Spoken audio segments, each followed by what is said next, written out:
Calling All Angels continues.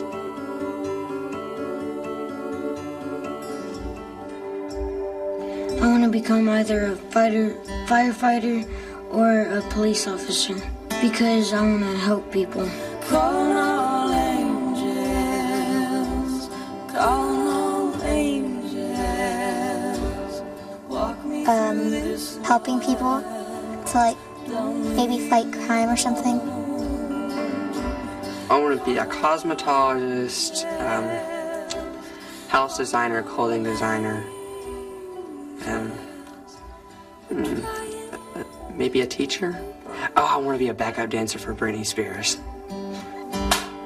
I just wanted to be a superhero, which I haven't changed my mind yet since I was 5.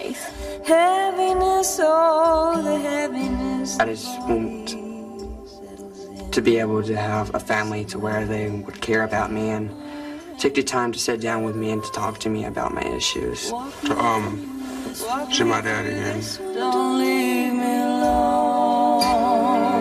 The good home and that I get adopted as soon as possible. I have no family. Nobody's there to support me.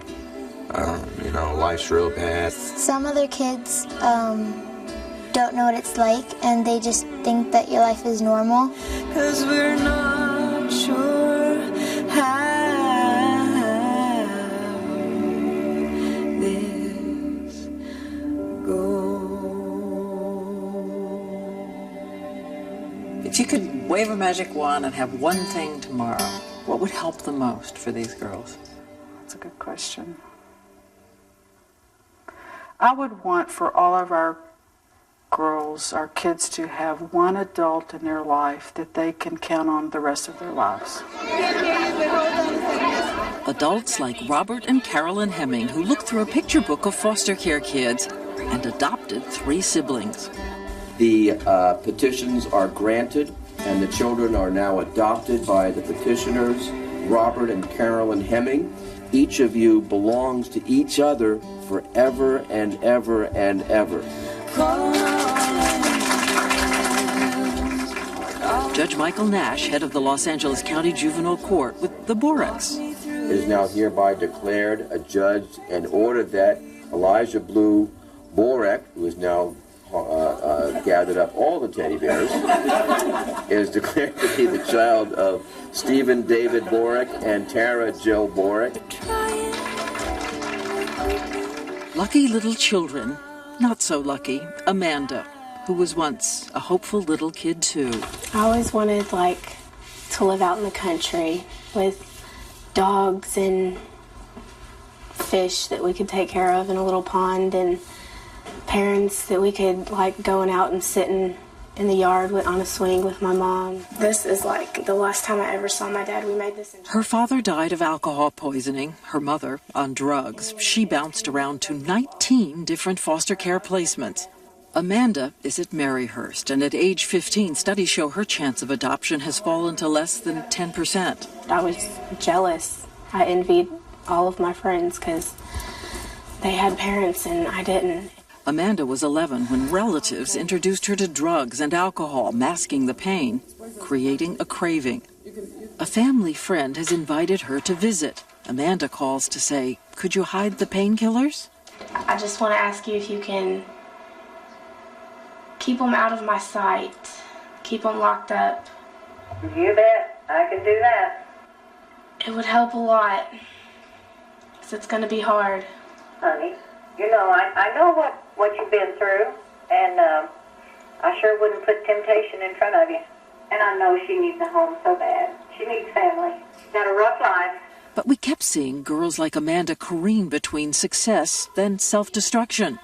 This is the kind of stuff that you don't go to Maryhurst for, you go to jail. She admits to her trusted counselor, Emily, that she stole a belly ring. Then she sobs with regret. In a neighboring dorm at Maryhurst, 13-year-old Destiny, who's been in 18 placements, tries to jump off a balcony. Then, a half hour later, she's back to normal. Misty, age 15, horribly abused and battered. Thank you. stop itching. What makes Misty feel better? An hour after her explosion, she calmly analyzes herself. I'm just working on my communication skills. And is there anyone out there who will help 17-year-old Sharonica, trying desperately to make herself look good before she has to head out alone into a tough world? I'm dying. It's killing my back. I used to be like 190 pounds until I got put in placements, and then I started gaining weight, and now I weigh like 300 pounds. Her mother is on drugs, her grandmother schizophrenic. She's been hospitalized 6 times over the last 3 years for suicide threats and for aggression. The children that I fear the most for are those who are aging out of the system, and even though they've gotten a lot of help, it's like putting a 5-year-old in the median of the freeway during traffic time and saying, make your way across without getting hit, and they can't do it. Those are the children that I pray the most for. But Maryhurst and other successful programs need funding for these kids. And they also need foster and adoptive families ready to take a chance. We know that it is a lot easier to raise strong, productive children than it is to fix broken adults. William Bell of the KC Family Program says foster care as it now exists creates 30% of the homeless in America, a quarter of those in prison, and tens of thousands more of these kids are on the way. We've got to do something different. We can do something different. For instance, programs like those in Maryhurst which try to help. On this day, for Amanda. Sometimes you look so sad. I won't succeed in anything if I don't stay sober. At Maryhurst, Amanda's counselor, Emily, decides to share a hopeful secret about another girl who once struggled with addiction and fear in this very room. I was a resident here 18 years ago, and I actually lived in this particular room. Emily reveals to Amanda who Emily was in this picture, a foster care girl sent to Maryhurst. Or are you still in shock? A girl who came back to help others and say, somehow, you'll make it too.